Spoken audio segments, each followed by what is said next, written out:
Frères et sœurs en Christ, bonjour, soyez les bienvenus sur notre chaîne qui est une chaîne de prédication et d'enseignement basée sur la parole de Dieu.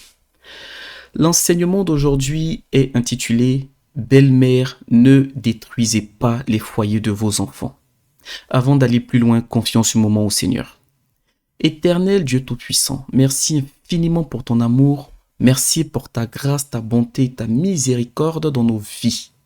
Saint-Esprit, que ton règne vienne, que le cœur de tout auditeur et de toute auditrice soit disposé à recevoir ta parole et qu'elle porte du fruit dans nos vies pour ta gloire. Au nom de Jésus-Christ, Amen.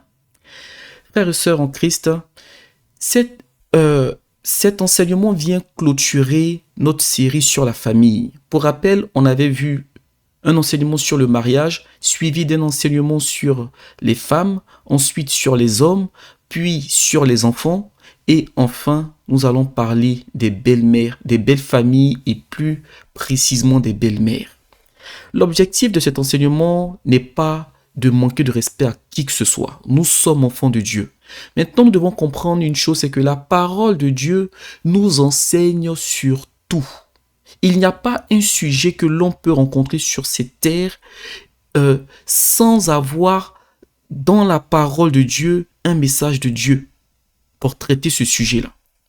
Et donc, le sujet des belles familles et plus particulièrement des belles-mères, c'est un sujet qui est très important pour ceux qui sont déjà mariés et pour ceux qui tendent vers le mariage. Si vous voulez rentrer dans le mariage, il est important d'avoir ça à l'esprit et de vous préparer autant que faire se peut à ce point-là. Alors, donc, la parole de Dieu nous donne une histoire sur une attitude unique entre une belle-mère et ses belles-filles. Et c'est l'histoire de Ruth. Donc, pendant tout l'enseignement, nous allons lire l'histoire de Ruth. C'est l'histoire de Ruth qui va nous servir de référence. Lorsqu'on va lire l'histoire de Ruth, on va en tirer les leçons de la vie de Ruth et ensuite, nous allons voir quel enseignement la parole de Dieu nous donne lorsque nous sommes dans un couple, pour ceux qui ne sont pas encore mariés, lorsque vous aurez vos belles familles. Et pour les belles-mères, c'est un enseignement très important aussi. Alors, nous allons voir trois grandes parties. Dans la première partie, on va voir le contexte historique et la situation de Naomi, parce qu'il est important de comprendre cela. Dans chaque partie, il y aura des sous-parties. Dans la deuxième grande partie, la deuxième grande partie est intitulée « Le retour au bercail ». Et la troisième grande partie, la rencontre et l'union entre Ruth et Boaz. Alors,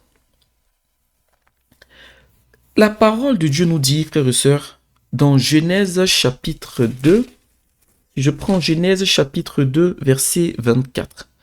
Il est écrit, on va lire même le verset 23 et 24. Et l'homme dit, donc ici l'homme fait référence à Adam, lorsque Dieu a envoyé Ève vers lui. L'homme dit, voici cette fois-ci, celle qui est os de mes os et chair de ma chair. On l'appellera femme parce qu'elle a été prise de l'homme. C'est pourquoi l'homme quittera son père et sa mère et s'attachera à sa femme et ils deviendront une seule chair. Pourquoi est-ce que la Bible ne nous dit pas que l'homme quittera son cousin ou que l'homme quittera sa tante ou son oncle ou son frère ou sa sœur? C'est que lorsqu'on regarde la hiérarchie dans la famille d'une personne, les deux personnes les plus importantes sont la mère et le père. Le père et la mère sont les personnes les plus importantes dans une famille de façon générale. Et donc, si Dieu dit à l'homme de quitter son père et sa mère, Dieu est en train de dire à l'homme, à la femme, lorsque vous rentrez dans votre couple, il doit avoir un détachement d'abord. Le détachement ne signifie pas que vous n'allez plus parler à vos parents. Le détachement ne signifie pas que vous allez tout couper avec votre famille. Ce détachement ici, il veut tout simplement dire que vous devez réorganiser votre vie. Parce que vous étiez l'enfant de votre maman, l'enfant de votre papa, la fille de votre père, de votre mère, le fils de votre père, de votre mère. Mais lorsque vous rentrez dans le mariage, il y a une donnée qui vient se rajouter. Vous n'êtes plus seulement l'enfant de vos parents, mais vous êtes aussi l'époux et l'épouse ou l'épouse d'une personne. Et donc, si vous ne traitez pas ce point, vous risquez d'avoir des combats que vous auriez pu éviter si vous vous étiez soumis à la parole de Dieu en faisant ce détachement. Ce détachement-là, il ne se fait pas seul. Lorsque la Bible dit que l'homme quittera son père et sa mère, ça veut dire qu'à un moment donné, il faut s'asseoir et parler. Avant que vous rentriez dans le mariage, il faut s'asseoir et parler. Parler à vos mères, parler à vos pères. C'est important. Même s'ils le savent, lorsqu'un problème ou lorsqu'une situation est traitée en amont, avant, quand un problème arrive, on la traite différemment parce qu'on a été averti, parce qu'on a été préparé, parce qu'on a traité le sujet avant. Si vous êtes dans les fiançailles, n'hésitez pas à échanger avec vos parents, père et mère, et dire « Papa, maman, là, vous savez, je vous remercie pour tout ce que vous avez fait. Si vous avez besoin de moi, je serai là pour vous. Là, je vais me marier et il y aura un changement. Je ne serai plus uniquement votre enfant, mais je serai aussi l'époux ou l'épouse d'une autre personne. S'il vous plaît, respectez ce changement. » Eh bien, ce détachement-là, ce n'est pas une semaine avant le mariage que vous allez le faire. Eh bien, il faut aborder ce sujet-là, voire des années, pour que votre mère commence déjà à se préparer au détachement. Parce que quand vous êtes marié, souvent il y a des attitudes et des habitudes qui restent. Vous savez que si une mère a l'habitude de faire à manger pour son fils, pour nous c'est normal, c'est naturel que, bon, il s'est marié maintenant, elle va plus le faire. Eh bien, il y a des situations où la mère a eu l'habitude de faire à manger à son fils. Quand le fils s'est marié, la mère est partie faire à manger pour son fils dans le foyer. Et ça, c'est un pasteur, j'ai entendu un pasteur qui a raconté cette histoire. Et le pasteur a dit à sa mère, maman, s'il te plaît, tout en étant respectueux, maintenant que je suis marié, et ça a duré 2-3 mois. C'est le pasteur lui-même qui rend ce témoignage. Ça a duré 2-3 mois et il a dit à sa mère, tout en étant respectueux, non, maintenant, laisse la place à ma femme. Et la mère a compris. Et le détachement s'est fait au fur et à mesure. Vous voyez. Et donc, là, nous étions dans l'introduction. On va maintenant rentrer dans le vif du sujet. L'histoire de Ruth arrive dans un contexte particulier. Dans la Bible, nous avons 66 livres dans le canon biblique, de la Genèse à l'Apocalypse. Et donc, les personnes dont la vie a servi à écrire un livre dans la Bible, ce sont des personnes particulières. Ruth, initialement, n'est pas juive. Ruth était une Moabite. Et c'est la seule Moabite dont on voit le nom dans la Bible en guise de livre. Et donc, lorsque l'histoire de Ruth se produit, il n'y a pas de juge, il n'y a pas de roi en Israël. L'histoire de Ruth se déroule entre le livre de Juges et entre le livre de Juges et le livre de Roi. C'est après Juges et avant Roi. C'est là qu'on trouve l'histoire de Ruth. Ça veut dire que, en fait, quand on regarde dans le fond, il n'y a pas un livre dans la Bible qu'on appelle Samson. Il n'y a pas un livre dans la Bible qu'on appelle Gédéon. Et donc, si Dieu a voulu, parce que c'est Dieu qui a contrôlé toutes choses, si Dieu a voulu qu'il y ait un livre particulier, un livre spécial pour l'histoire de Ruth, il y a une raison précise. Ruth a une vie et une attitude exemplaires. Regardez les gens qu'on voit dans la Bible. Regardez, frères et sœurs. On a Josué, on a Ézéchiel, on a Jérémie, on a Luc. Donc, c'est des gens qui ont eu des vies particulière, spéciale. Et donc Dieu a voulu contrôler les choses pour que le livre de Ruth paraisse dans la Bible. Sinon, quand on regarde comment les choses ont été configurées, Ruth aurait pu être une histoire de quelques chapitres dans le livre de Juges. Parce que le livre de Juges, c'est plusieurs petites histoires qui se sont déroulées pendant la période des Juges. Donc cette période des juges-là, comme il n'y avait pas encore de roi en Israël, ceux qui étaient un peu comme, qui étaient des leaders dans ces périodes-là, c'était ceux-là qu'on appelait des juges. Ils avaient aussi un rôle de juge. Il n'y avait pas encore de roi en Israël. Et donc, ça aurait même eu du sens d'avoir le livre de Ruth dans, on va dire, quelques chapitres sur Ruth dans le livre de Juges. Eh bien, Ruth a été une femme exceptionnelle. Et lorsque je lis ce livre, j'ai l'impression que Dieu a voulu aussi honorer Ruth et Naomi. Parce que ces femmes-là ont été des femmes exceptionnelles. Et ça va encore plus loin dans le sens où ce ne sont pas des amis, ce ne sont pas des sœurs. On parle d'une relation entre belle-mère et belle-fille. Si ce n'était pas dans la Bible, ça ressemble à une histoire inventée. C'est la vérité parce que c'est dans la Bible. Mais quand on lit cette histoire-là, si ça sortait d'un roman, c'est quelque chose qu'on voit très rarement. Une telle relation entre une belle-mère et une belle-fille. Donc nous allons rentrer en profondeur parce que cet enseignement-là est principalement destiné aux belles-mères, mais il y a des leçons aussi qui seront destinées aux belles-filles. Alors, et donc, si on va un peu plus loin, on va lire dans Ruth chapitre 1, versets 1 à 5.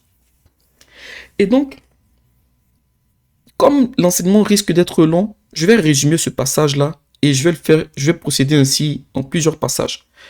Donc, si vous pouvez lire, lisez dans Ruth chapitre 1, versets 1 à 5. Dans cette situation, la Bible nous parle d'un homme. La Bible nous dit au verset 1 que, au temps des juges, il y eut une famine dans le pays. Il y a eu une famine en Israël. Et donc, il y a un homme qui avait une femme et 2 fils. Cet homme-là s'appelait Elimelech et sa femme s'appelait Naomi. Et donc, ils avaient 2 enfants. Le premier s'appelait Machlon et le deuxième s'appelait Kiljon. Alors, lorsqu'il y a eu la famine, à cause de la famine, ils ont quitté le pays d'Israël pour aller au pays de Moab. Étant tous les 3 au pays de Moab, le monsieur Elimelech est décédé. Donc Naomi était restée veuve.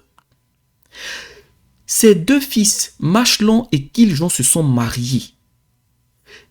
Et ils se sont mariés à 2 femmes moabites. Plus tard, 10 ans après, Machlon est décédé et Kiljon aussi est décédé. Et donc, il est écrit au verset 4. Ils prirent des femmes moabites dont l'une se nommait Orpa et l'autre se nommait Ruth. Et ils habitèrent environ 10 ans. Au verset 5, Machlon et Kiljon moururent aussi tous les 2 et Naomi resta privée de ses 2 fils et de son mari. Ok, voici un peu la situation de Naomi. Elle est veuve parce qu'elle a perdu son mari. 10 années après, ou au moins 10 ans après, elle perd ses 2 enfants. Donc Naomi se retrouve dans une situation où elle n'a avec elle que ses 2 belles filles. Elle a quasi tout perdu. Son mari, ses 2 enfants. Donc Naomi est dans une souffrance. Naomi était dans une souffrance.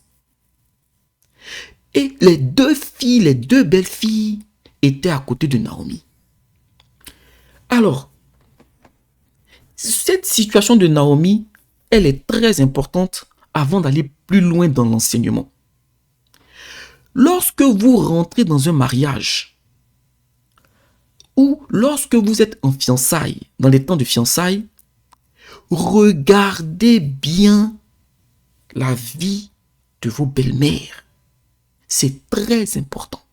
Regardez la vie de vos belles-mères. Vous savez, la situation de Ruth, de Naomi est exceptionnelle. Naomi, quand le Seigneur m'a enseigné sur ce passage-là, j'ai été étonné, agréablement surpris et j'ai été touché par la vie de cette femme. Eh bien, Naomi était dans une souffrance parce qu'elle a perdu son mari et ses 2 fils.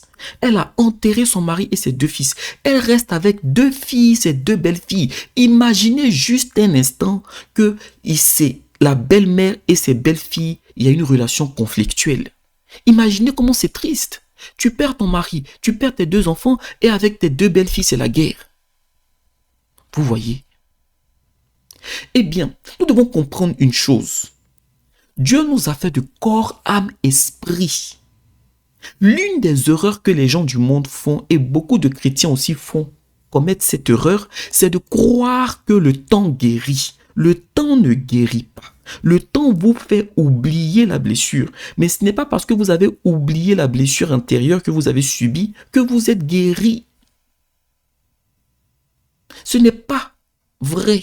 Celui qui guérit les âmes, c'est le Saint-Esprit par son œuvre de guérison au nom de Jésus-Christ. Celui qui guérit les esprits, c'est le Saint-Esprit. Celui qui bande les plaies intérieures, celui qui pense les blessures, c'est l'Éternel Dieu des armées. Le temps ne guérit pas. Le temps ne guérit pas. Souvent, le temps nous trompe.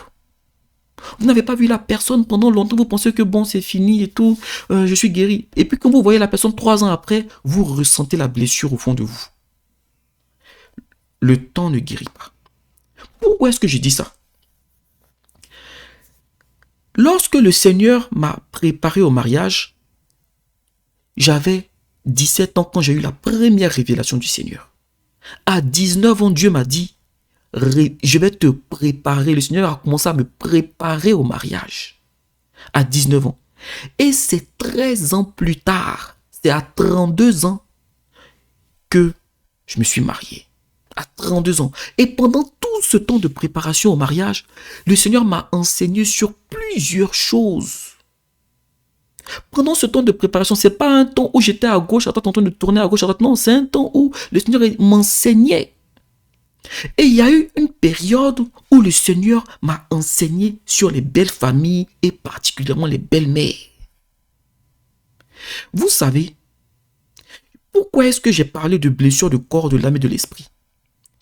Sur 99% des personnes qui ont eu des soucis dans leur couple à cause des belles familles et plus particulièrement des belles-mères, sur 100%, il y a 99% de belles-mères qui elles-mêmes ont souffert dans le passé, dans leur vie de couple.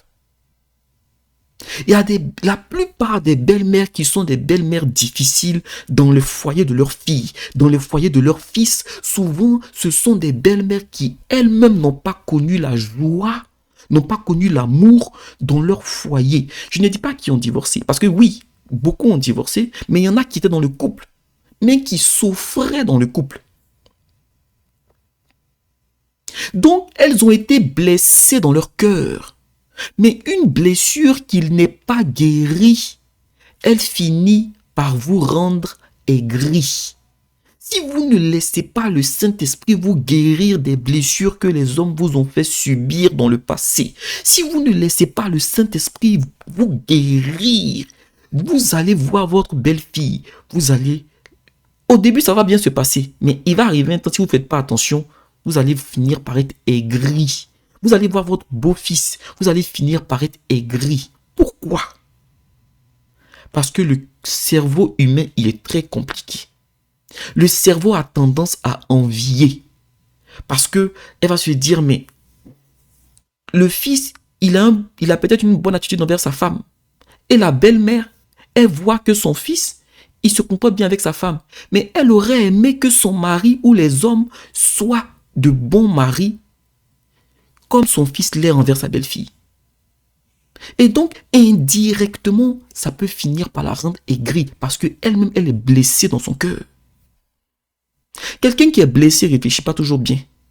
Ça veut dire que c'est pas un manque de respect aux autres. Quand je dis quelqu'un qui est blessé, il ne réfléchit pas toujours par rapport à la parole de Dieu, même s'il est chrétien. C'est quand la blessure est guérie, là, il devient un peu lucide. Quelqu'un qui est dans les blessures, il peut agir beaucoup par ses émotions. Or, les émotions nous emmènent souvent à faire beaucoup d'erreurs. Des paroles violentes, des gestes violents, des paroles qu'on peut regretter après. Mais quand tu as blessé l'autre là, après tu vas demander pardon. Ok, toi tu maîtrisais les paroles qui sortaient de ta bouche, mais tu ne maîtrises pas ce qui rentre dans le cœur de l'autre. Si tu demandes pardon aujourd'hui parce que tu as blessé, ça peut prendre 1 an pour que l'autre pardonne. Le Saint-Esprit veut qu'il pardonne aujourd'hui. Le Saint-Esprit veut qu'elle pardonne aujourd'hui. Mais toi, tu ne maîtrises pas le temps de guérison de ta blessure. Et donc, la plupart des belles-mères en tout cas la plupart des belles-mères difficiles dans les foyers de leurs enfants, c'est souvent des belles-mères qui elles-mêmes n'ont pas connu l'amour, qui elles-mêmes n'ont pas connu la joie. Et donc, il y a eu une génération où les femmes, lorsqu'elles étaient dans un couple, dans leur foyer, même quand ça n'allait pas, elles restaient. Même quand elles n'étaient pas chrétiennes. Quand le gars, il avait plusieurs copines à gauche, à droite, il y a une génération qui restait. Et donc, elle pleurait, mais elle restait. Souvent, on lui manquait de respect, mais elle restait. Souvent, on la trompait, mais elle restait. Mais son cœur n'est pas du fer. Si elle s'est mise en couple avec le monsieur, c'est parce qu'elle a aimé. Mais quand on retourne, le gars l'a trompé. Le gars lui a manqué de respect. Le gars, des années. Et puis, elle est restée à cause des enfants, elle a accepté. En fait, l'amour qu'elle devait recevoir de son mari, elle a fini par mettre ça sur ses enfants. Et donc, elle aussi, elle a démissionné de... Même si elle est restée à la maison, elle a démissionné de cette relation avec son mari. Bon, on est là comme ça, et puis bon, on vit, et puis bon, on est ensemble, les enfants sont à côté, et puis la vie continue, quoi. Mais elle a mis tout son amour pour ses enfants, et pour son mari, c'est le respect. Pourquoi? Parce qu'elle a été blessée. Parce qu'elle a été blessée. Donc, elle est restée dans le foyer à cause de ses enfants. Quand elle est restée 10, 15, 20 ans dans cette situation, et que plus tard son fils grandit, ou bien sa fille grandit et puis elle va dans le mariage, elle a les yeux, elle voit comment ça se passe. Et donc souvent, c'est parce que elles sont devenues aigries à cause des blessures qu'elles ont subies. Je ne veux pas dire que non, elles sont innocentes. Non. Quand on rentre dans le mariage, on est adulte. Le Seigneur, surtout quand on est chrétien, le Saint-Esprit veut travailler en nous. Mais ce que je dis, c'est que vous qui êtes belle-mère, si vous savez que vous avez eu des blessures dans vos cœurs, demandez au Seigneur, peut-être que vous n'avez jamais prié pour ça. Le Saint-Esprit n'attend que ça pour vous guérir. Vous allez voir dans la Bible tout ce que Jésus-Christ a guéri. Jésus-Christ a dit, que veux-tu que je fasse pour toi? Il n'est pas venu imposer la guérison. Si vous ne priez pas pour ça, il ne viendra pas vous imposer la guérison. Il est temps de se mettre à genoux et de demander, Seigneur, je te demande pardon. Saint-Esprit, j'ai été blessé dans mon cœur dans le passé. Le temps est passé, tu sais au fond de moi si je suis guéri ou pas. Si tu vois que je ne suis pas guéri, s'il te plaît, guéris mon cœur, guéris mon âme. Le Saint-Esprit est capable de vous guérir. Il est capable de vous guérir. Vous voyez? Alors, je vais te poser une question. Dans la plupart des couples que j'ai vus, le Seigneur m'a enseigné sur ces couples, il y a une dame qui m'a beaucoup impressionné, qui a été une mère bien, une belle-mère aussi bien. Quand j'ai échangé avec elle, c'est une dame qui avait plus de 80 ans. Quand son mari est décédé, elle n'a pas voulu se remarier. Eh bien, c'est une dame qui, je crois que ça a été l'une des seules dames qui m'a parlé avec tellement d'estime de son mari. Son mari était pasteur. Ils ont fait 40 ans de mariage. Quand elle parlait même de son mari, elle regardait au plafond et elle se remémorait la joie qu'elle avait dans son couple. Parce que cette femme-là, elle a été joyeuse dans son couple. Et donc, elle ne s'est pas insurgée dans le couple de ces deux garçons. Ses enfants aussi étaient pasteurs. Elle ne s'est pas impliquée dedans parce qu'elle sait comment, elle sait. J'ai dit, mais Seigneur, c'est étrange. La seule là qui a été exemplaire, c'est elle qui a été heureuse dans son couple. Elle a été tellement heureuse que quand son mari est décédé, elle dit, je ne suis pas sûre que je trouve un homme comme ça. Je préfère rester seule, Seigneur, et puis je suis déjà âgée. Elle a voulu rester comme ça et prier pour continuer sa marche avec le Seigneur. On parle souvent rarement des beaux-pères. Mais regardez dans le monde là. Si on regarde dans le monde aujourd'hui, les personnes entre les hommes et les femmes qui ont le plus souffert, c'est plus les femmes. L'ennemi a combattu beaucoup les femmes. Ça, il faut connaître ça à l'esprit. Et donc, si vous savez que vous avez des blessures dans vos cœurs, et que vous avez été blessé dans le passé, et que vous n'avez pas, en tant que belle-mère, vous n'avez pas connu la joie dans le couple, dans le mariage, vous avez des blessures. Demandez au Seigneur de vous guérir.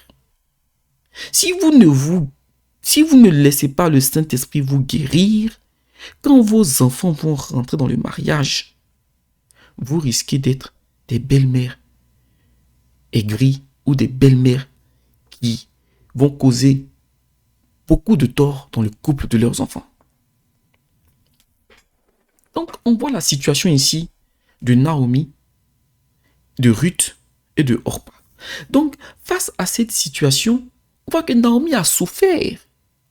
Elle a perdu son fils, ses deux garçons, elle a perdu son mari. Et donc, dans cette situation, mais qu'est-ce que je vais faire encore à rester ici chez les Moabites? Je vais rentrer chez moi en Israël. Donc, Naomi décide de rentrer en Israël. Et relisons maintenant ce qui se passe après cette décision que Naomi a prise. Alors, Ruth chapitre 1, versets 8 à 9.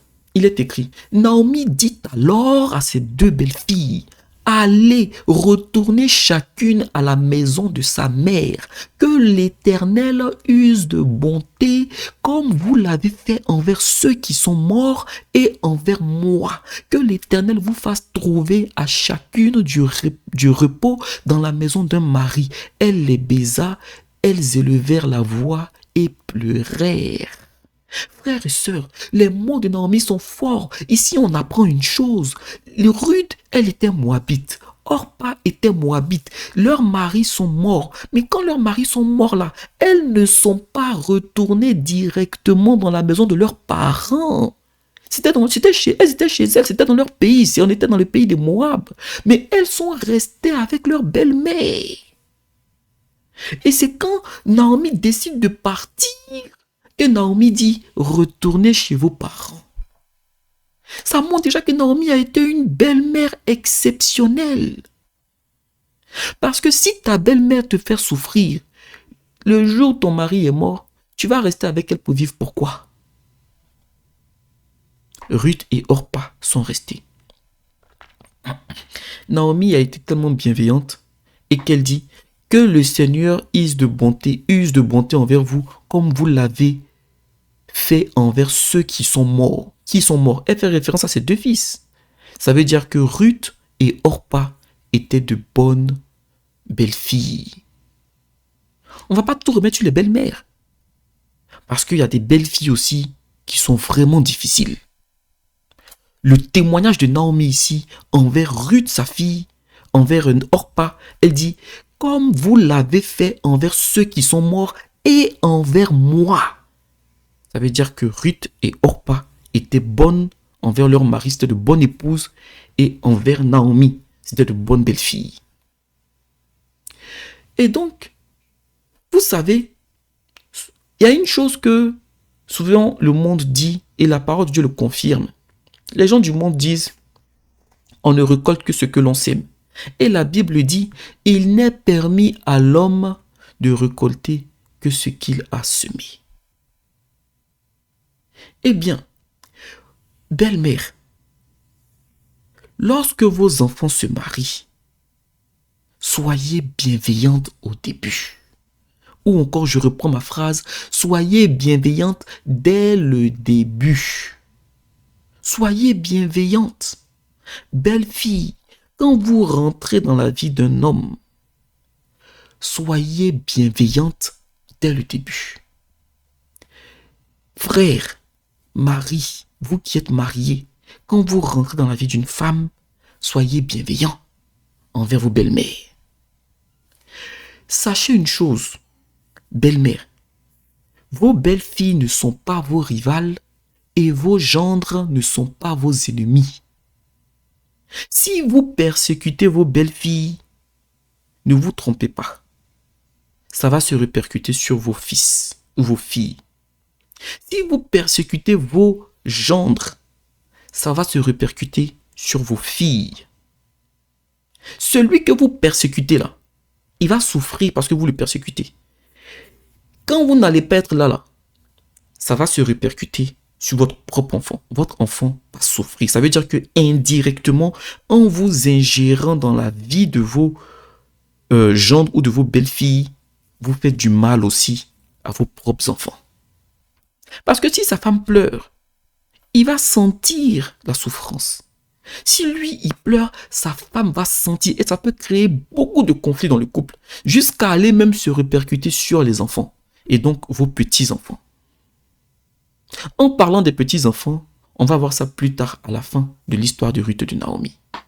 Et donc c'est important d'avoir ça à l'esprit.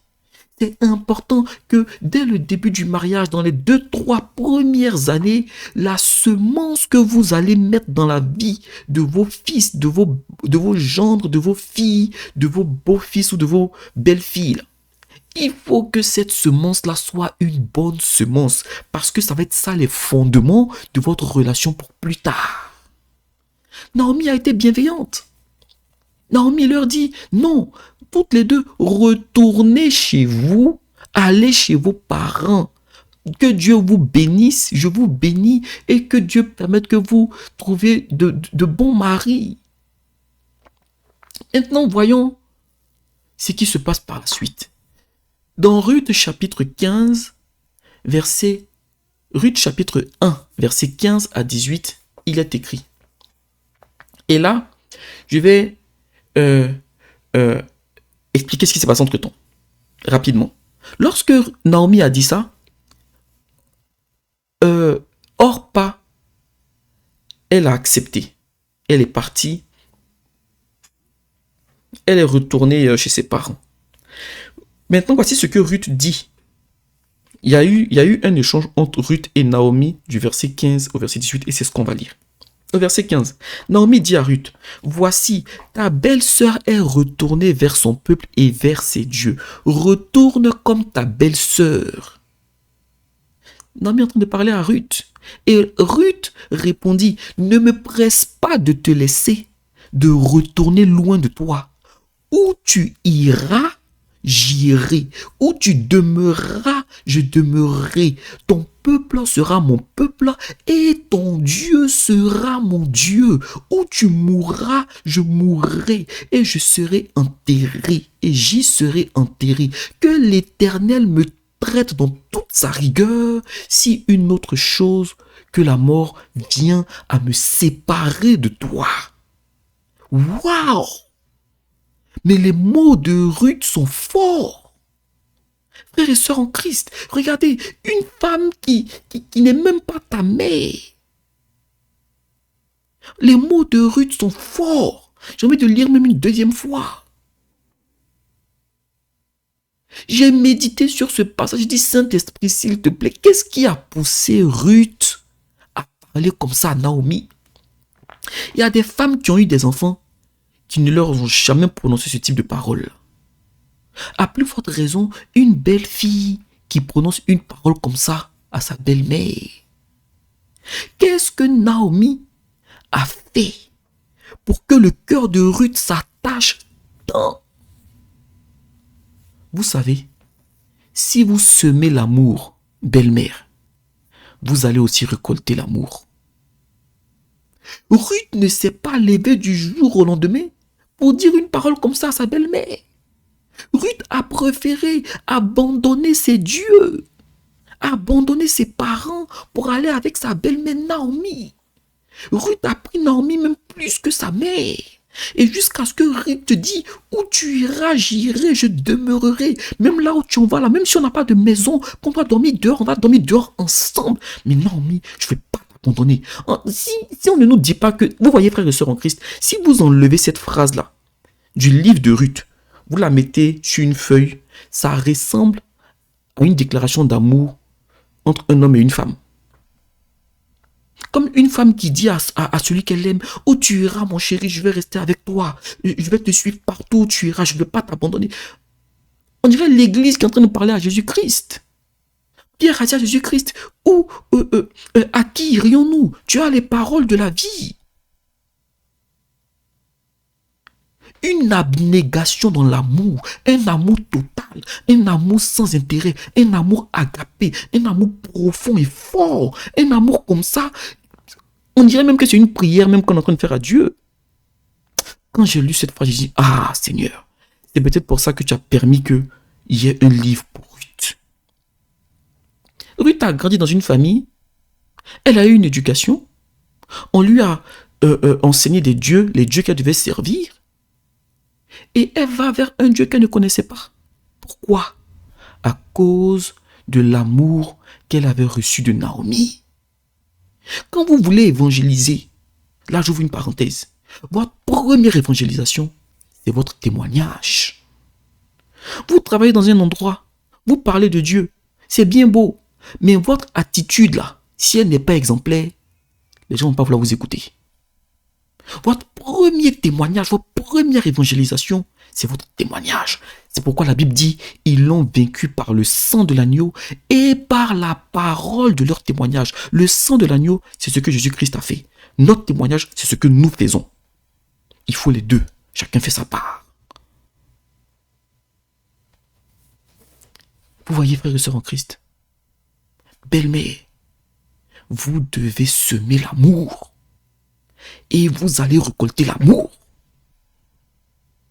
En tant que chrétien, ou je vais dire, en tant que chrétienne, belle-mère, vous devez manifester les fruits de l'esprit auprès de vos gendres, auprès de vos belles-filles.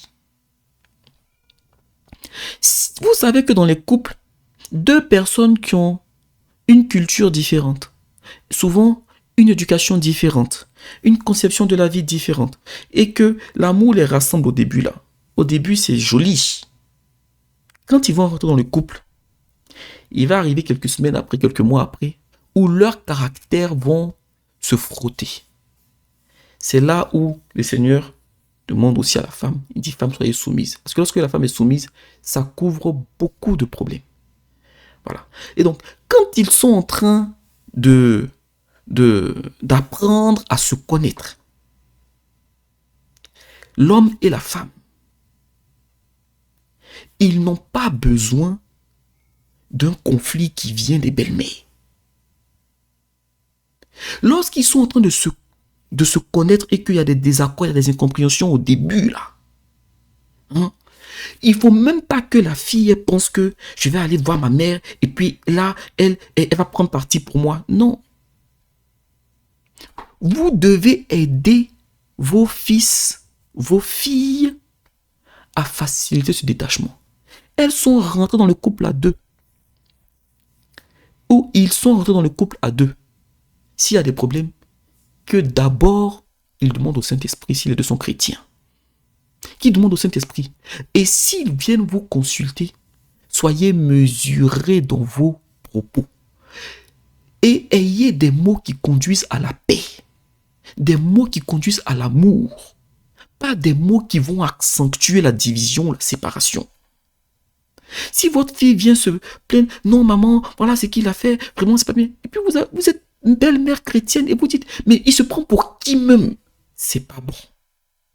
C'est pas bon. Sachez une chose, quand il y a un conflit entre deux personnes, une chose que le Seigneur m'a enseigné, le premier qui parle dans sa cause, là, on a toujours l'impression qu'il a raison. Quand il y a un conflit, la plupart du temps, dans 99% des cas, celui qui vient raconter, voilà ce qu'il m'a fait, quand vous allez l'écouter, que vous ne tenez compte que de sa version, vous aurez l'impression que c'est lui qui a raison sur tout. C'est très rare qu'une personne vienne se voir et vous dit, ah moi j'ai tort, c'est moi qui ai mal agi. C'est rare. C'est ça la Bible dit, le premier qui parle dans sa cause paraît juste. Ensuite vient la partie adverse et on juge. Ça veut dire que quand votre fille vous a parlé, attendez d'écouter l'autre version avant de vous prononcer trop rapidement. Et même dans toute chose, il faut avoir plusieurs versions avant de trop s'avancer. Vous voyez, si vous semez l'amour, si vous semez des conseils, vous semez de la bienveillance, plus tard, vous allez le récolter. Ils n'ont pas besoin que vous alliez vous ingérer dans leur couple. On a lu au début dans Genèse chapitre 2, verset 24. C'est un couple, c'est à deux, c'est un duo, c'est pas un trio. Sinon ce n'est plus un couple, ça devient un trouble. Et donc, l'attitude de Ruth ici, allait jusqu'à accepter un Dieu qu'elle ne connaissait pas. Ça part de l'attitude de Naomi. Ce qu'on est en train de voir là, Naomi était âgée. Elle n'est plus dans la force de l'âge. Quand Ruth décide de suivre Naomi, Ruth ne sait pas ce qui va se passer. C'est un peuple qu'elle ne connaissait pas. C'est une nouvelle nation qu'elle ne connaît pas. La seule personne qu'elle connaît, c'est Naomi. Mais elle a voulu partir. Et donc, nous allons maintenant passer à notre... On a vu la partie 1, le contexte historique, la situation de Naomi. On a vu la partie 2, le retour au bercail. Et maintenant, on va passer à la partie numéro 3, la rencontre et l'union avec Boaz.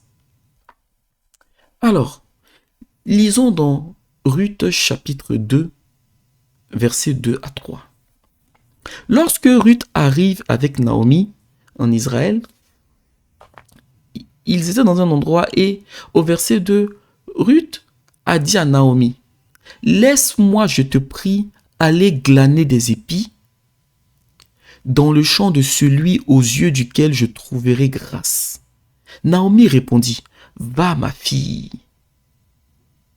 Vous voyez, Naomi ne dit même pas « Va Ruth », elle dit « Va ma fille ». Ça veut dire que déjà là, même dans les mots de Naomi, on voit que Naomi a pris Ruth comme sa fille. Et ça va se confirmer encore plus devant. Au verset 3, Ruth alla glaner dans un champ, derrière les moissonneurs, et il se trouva par hasard que la pièce de terre appartenait à Boaz, qui était de la famille d'Elimelech. Et donc, on va lire le verset 5 et 7. Pour aller vite. Il est arrivé que comme Ruth était en train de glaner c'est lorsque par exemple les moissonneurs, on va dire ceux qui vont moissonner tout ce qui a été semé, eh bien quand ils passent, il y a des grains qui restent. Eh bien glaner c'est le fait de ramasser les quelques grains qui restent par terre là. Donc Ruth était en train de glaner en fait dans le champ de Boaz. Et donc Boaz, il est arrivé et il a vu Ruth qui glanait sur sa partie, la partie sur son terrain, sur son champ. Et donc, il a demandé à l'un de ses serviteurs, mais qui est cette femme-là? Et son serviteur a répondu, c'est une jeune femme moabite qui est revenue avec Naomi du pays de Moab. Et donc, il dit, cette jeune femme-là, Ruth, elle a dit, permettez-moi de glaner et de ramasser des épis entre les gerbes, derrière les moissonneurs. Et depuis ce matin qu'elle est venue, elle a été debout jusqu'à présent et ne s'est pas reposée, et ne s'est reposée qu'un moment dans la maison. Eh bien, déjà, ça nous montre ici que Ruth était une femme courageuse. Ruth était une femme battante. Vous savez, Maintenant, là, je vais m'adresser non pas aux belles-mères, mais aux belles-filles. Lorsque vous aimez un homme, que vous voulez qu'il soit votre mari, vous priez Dieu, quand vous rentrez dans le mariage, ou même un peu avant que vous rentrez dans le mariage, regardez bien la vie de la belle-mère. Et regardez bien parce que beaucoup de belles-mères se sont battues seules. Surtout les mères qui se sont trouvées dans des situations de monoparentalité. Eh bien, souvent ce sont des mères qui se sont battues seules pour élever leurs enfants. Et donc, lorsqu'une femme s'est battue, lorsque vous rentrez dans la vie de son fils, vous êtes observé. Sachez-le, vous êtes observé. Si votre belle-mère vient vous rendre visite, que vous dormez jusqu'à 11 heures, ah, mes soeurs, s'il vous plaît, même si on dit, faites un peu semblant de vous réveiller plus tôt pour accueillir votre belle-mère. En fait, je dis ça en rigolant parce que c'est pas pour créer des conflits ou autre. Vous êtes dans votre couple et tout, vous pouvez être fatigué et tout, il n'y a pas de souci. Ce que je veux dire, c'est que lorsque vous faites preuve de courage et que vous tombez sur un homme qui a eu une mère qui s'est battue, votre courage parlera en votre faveur. Quand votre belle-mère va voir que, ah, non, la fille là, elle est courageuse, hein. Non, elle là, franchement, mon fils, il a pris une femme qui se bat, hein. En fait, même Dieu même aime le courage. Dieu aime les personnes courageuses.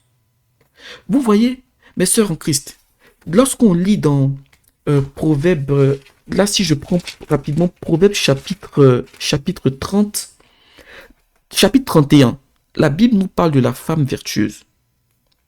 Chapitre 31, Proverbe chapitre 31, verset 10, il est écrit: qui peut trouver une femme vertueuse? Au verset 11, le cœur de son mari a confiance en elle. Et lorsqu'on va au verset 27, la Bible nous dit, la femme vertueuse, elle veille sur ce qui se passe dans sa maison et elle ne mange pas le pain de la paresse. Au verset 28, son mari se lève et lui donne des louanges. Eh bien, vous voyez, soyez des femmes courageuses. Maintenant, ça c'est le premier point. Le deuxième point, ne faites jamais l'erreur d'émasculer votre mari en public et encore moins devant sa mère. Même si la belle-mère est gentille, que vous manquez de respect à l'homme devant sa maman, vous risquez de vous créer deux ennemis sur le coup. Si vous n'êtes pas d'accord avec votre mari, il a fait quelque chose et puis gardez ça. Même si vous avez du mal à la soumission là, fermez votre bouche pendant que vous êtes trop en colère. Lorsque vous allez vous retrouver tous les deux dans la chambre, là vous allez parler. Parlez toujours dans le calme. Mais si c'est dur parce que vous êtes trop fâchés, s'il vous plaît, mes sœurs en Christ, ne faites jamais l'erreur de manquer de respect aux gars, aux frères, en public, encore moins devant ses parents. Ne faites jamais ça. Ça là, ça risque de jouer à votre défaveur. Le mauvais témoignage là, on l'a facilement. Le bon témoignage, on l'a difficilement. C'est pour ça que la Bible dit, un peu de folie l'emporte sur toute la sagesse. Okay.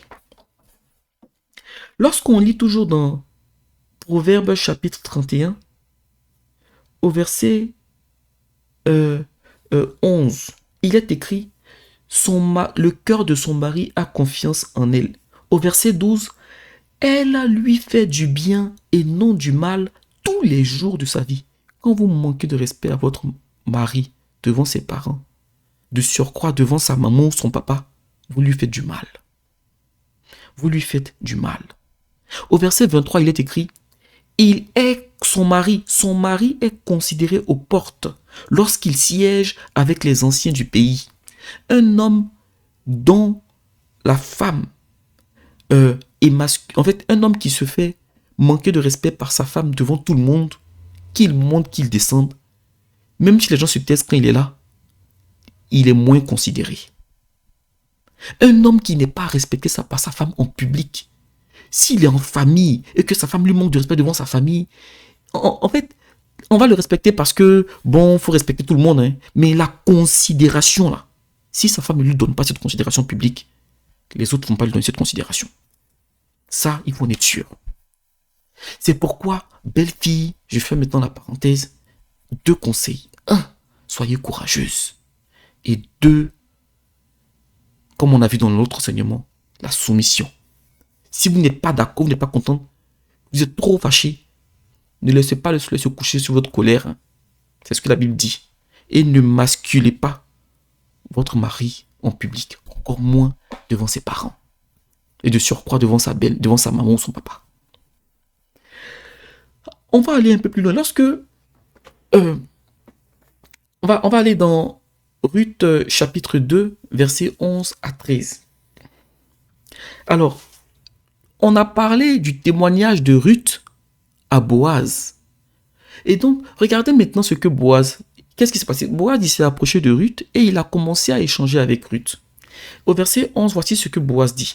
Et là encore, on voit encore un témoignage plus profond de Ruth. Boaz dit au verset 11.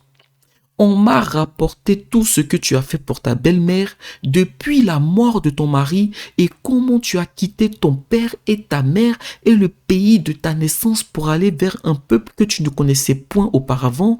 Que l'Éternel te rende ce que tu as fait et que ta récompense soit entière de la part de l'Éternel, le Dieu d'Israël, sous les ailes duquel tu es venu te réfugier. Ô Seigneur, tu es merveilleux.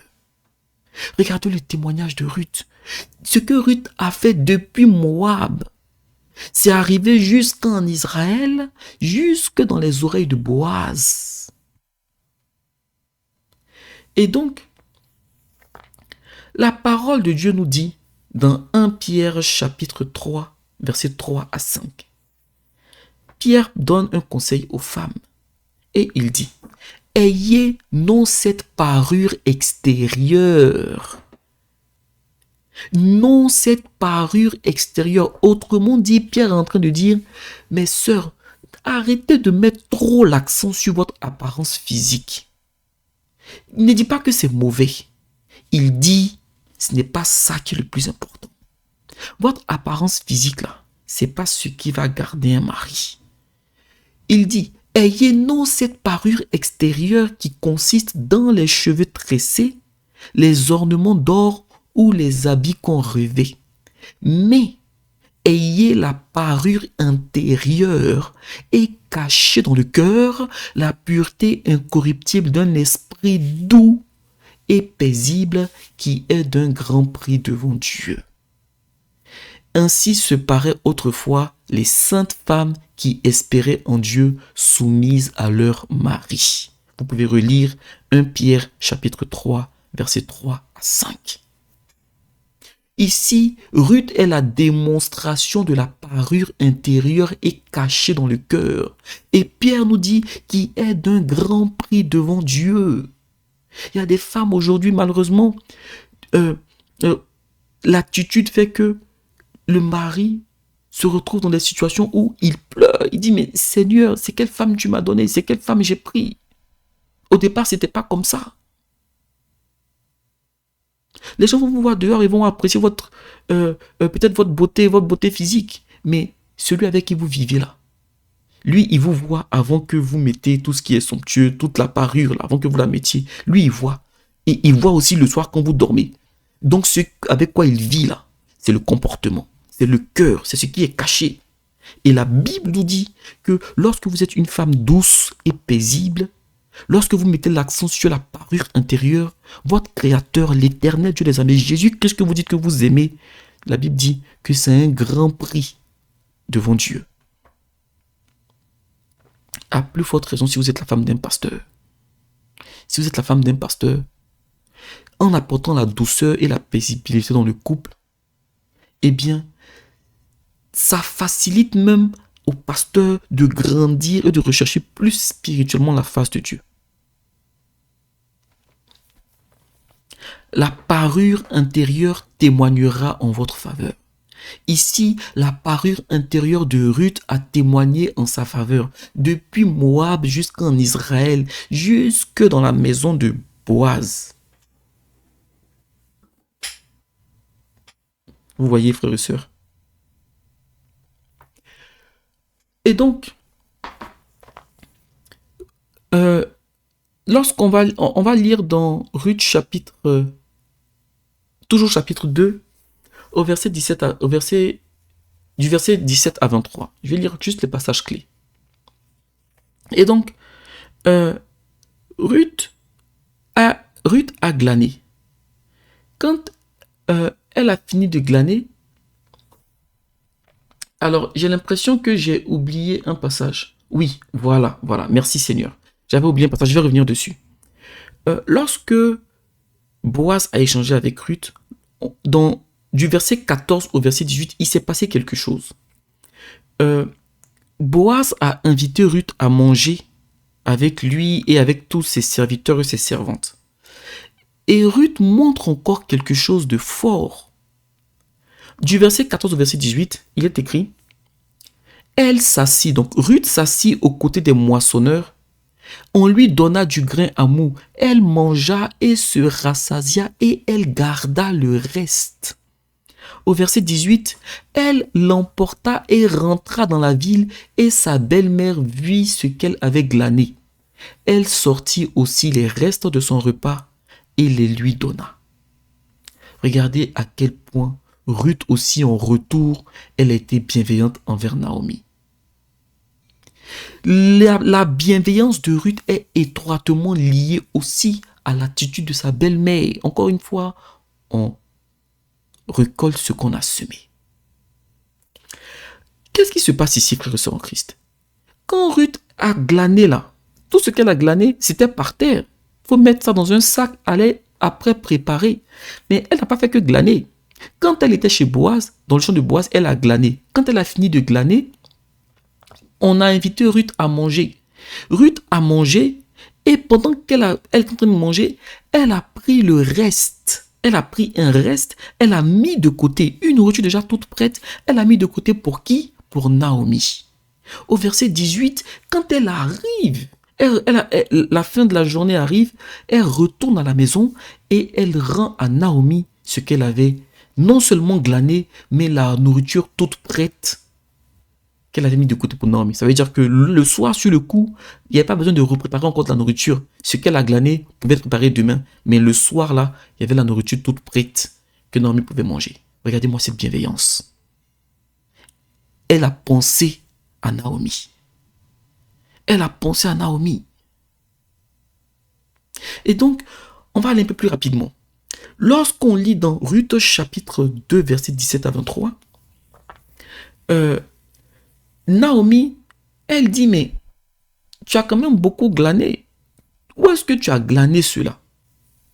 Et donc, au verset 19, il est écrit, sa belle-mère lui dit, où as-tu glané aujourd'hui et où as-tu travaillé? Parce qu'on voit que Naomi était une femme sage. Naomi voit que Ruth, elle est partie le matin, elle a quand même ramené beaucoup de choses. Parce que là où elle a glané, on lui a donné aussi d'autres grains. On lui a donné aussi beaucoup en quantité pour qu'elle rentre avec.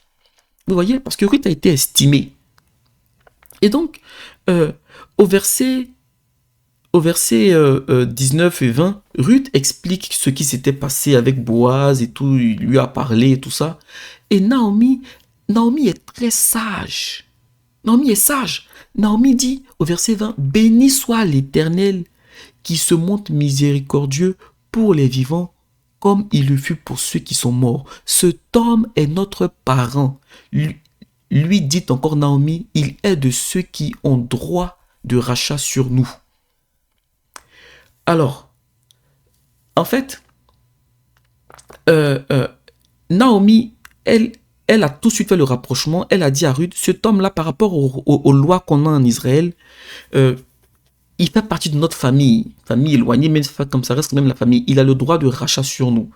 Et donc, il peut user de ce droit de rachat pour prendre Ruth pour épouse, pour racheter Ruth et Naomi. Et Naomi s'était déjà projetée. Naomi, c'était une femme sage. Elle avait beaucoup de discernement.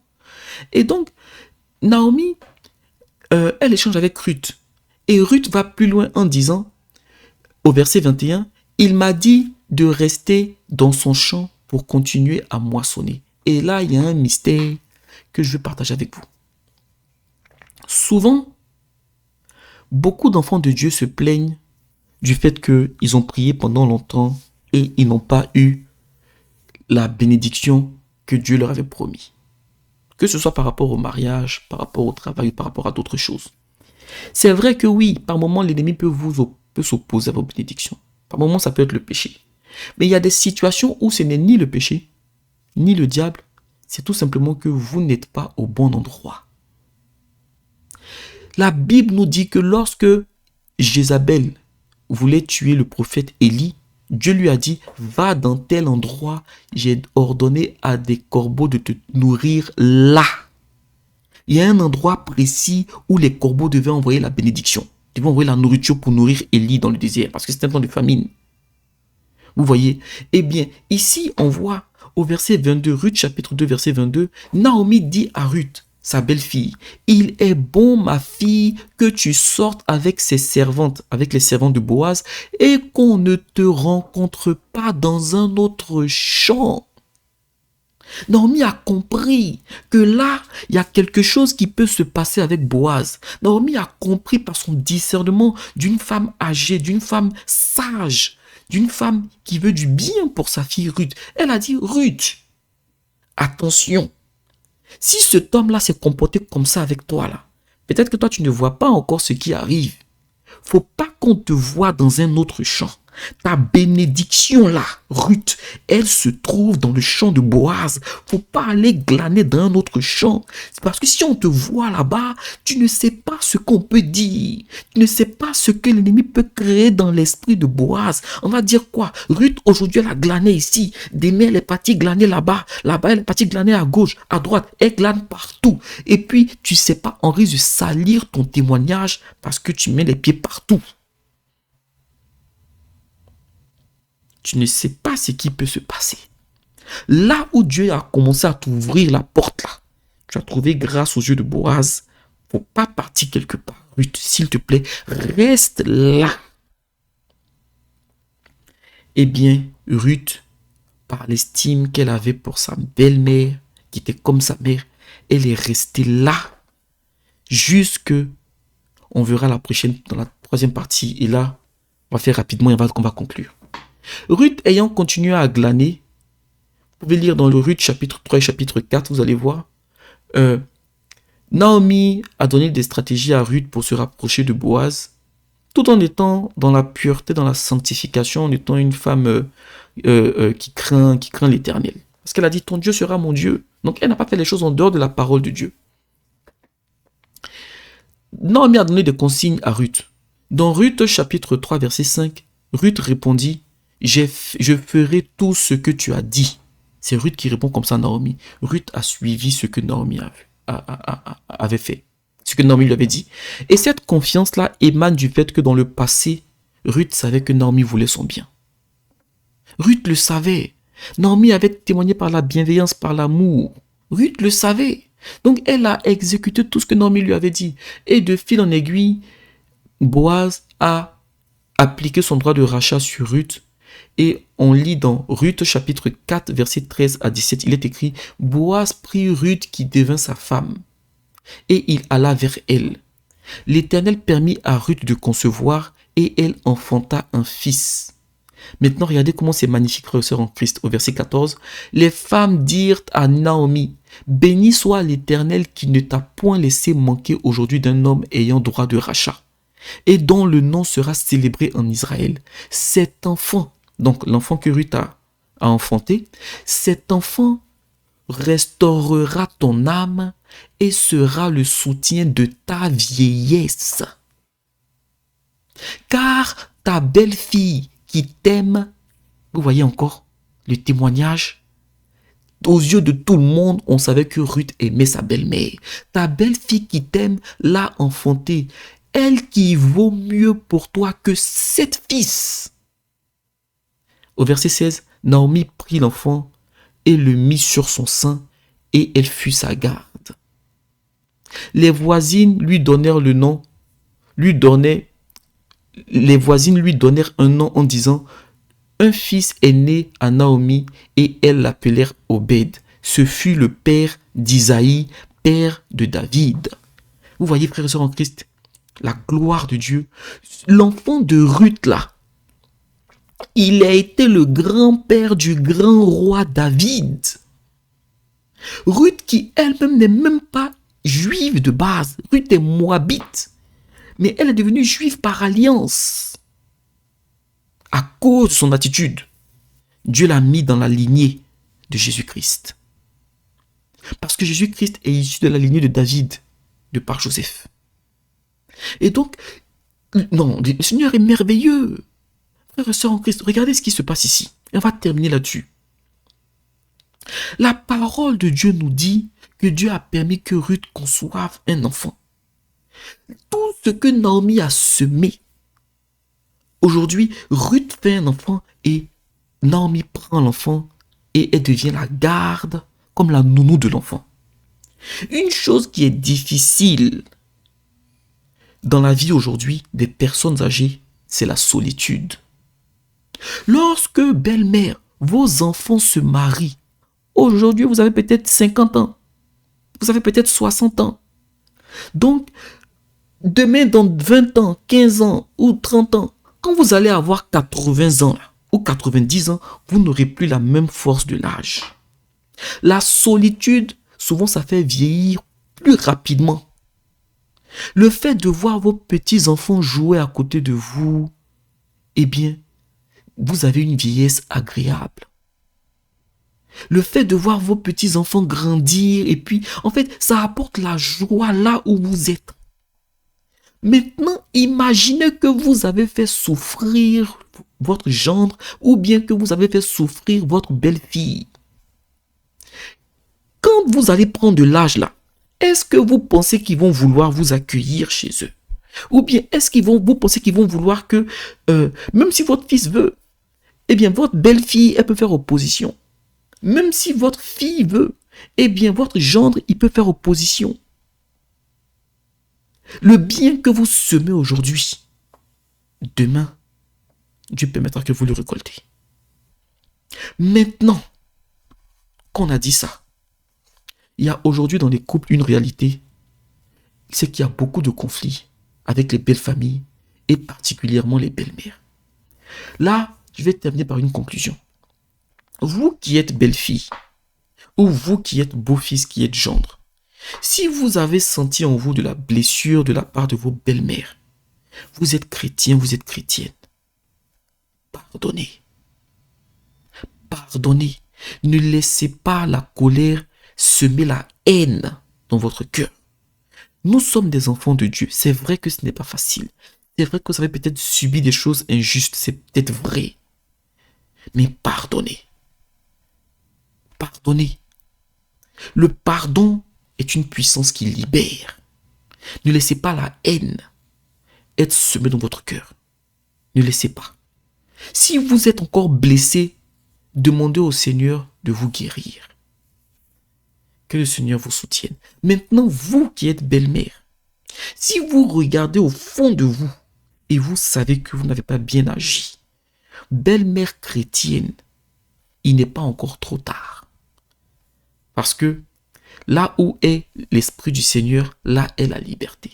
Revenez à Dieu, demandez pardon à Dieu, demandez au Seigneur de vous guérir, vous-même si vous savez que vous avez aussi souffert dans le passé.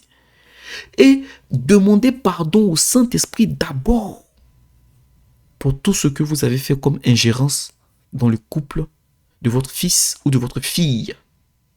Demandez pardon au Saint-Esprit. Quand vous aurez demandé pardon au Saint-Esprit, là, n'hésitez pas, il faut que l'attitude change. De temps en temps, allez voir vos belles-filles. Au début, manifestez une différence. L'attitude doit avoir changé. Mais Si la personne a été blessée, que ça a duré des mois, des années, il faut peut-être aussi des années pour qu'elle soit guérie. Donc votre belle-fille ne doit plus vous voir comme quelqu'un qui lui veut du mal. Et ça là, ce changement-là, ça prend du temps. Mais soyez patiente. Soyez patiente. Prenez des nouvelles. Allez les voir s'ils vous invitent, bien sûr. Respectez la place que le couple vous donne. Respectez la place. En semant de la bienveillance pour le couple, en semant de l'amour, Dieu dans son amour, il permettra que dans votre vieillesse, vous ayez vos petits-enfants autour de vous. Mais respectez le cadre que le couple va vous donner. N'allez pas au-delà. Laissez les choses se faire. C'est le Saint-Esprit qui conduit les cœurs. Que le Seigneur vous bénisse. Nous allons prier pour la fin. Seigneur, merci pour ton amour, ta grâce, ta bonté dans nos vies. Que cet enseignement, Seigneur, touche les cœurs. C'est toi qui unis. Et lorsque tu as uni des personnes, Seigneur, c'est pour une œuvre bien précise. Ta parole dit que l'homme ne sépare pas ce que Dieu a uni. Seigneur, s'il te plaît, si les belles-mères ont eu des attitudes qui ne t'ont pas honoré, si les belles-filles ont eu des attitudes qui ne t'ont pas honoré, Seigneur, s'il te plaît, touche le cœur des belles-filles et qui ait le pardon, qui ait de l'amour. Touche le cœur des belles-mères, qui ait une prise de conscience, qui ait le pardon, qui ait l'amour. Agis dans les cœurs, Seigneur, et conduis le cœur à la repentance, à la bienveillance, à l'amour et à manifester les fruits de l'esprit. Et que toute œuvre des ténèbres contre les couples, contre les familles, contre les foyers, contre les maris, les femmes, contre les belles familles, contre les enfants, que toute œuvre de l'ennemi soit détruite et voie à l'échec dans le nom puissant de Jésus-Christ. Amen. Que le Seigneur vous bénisse.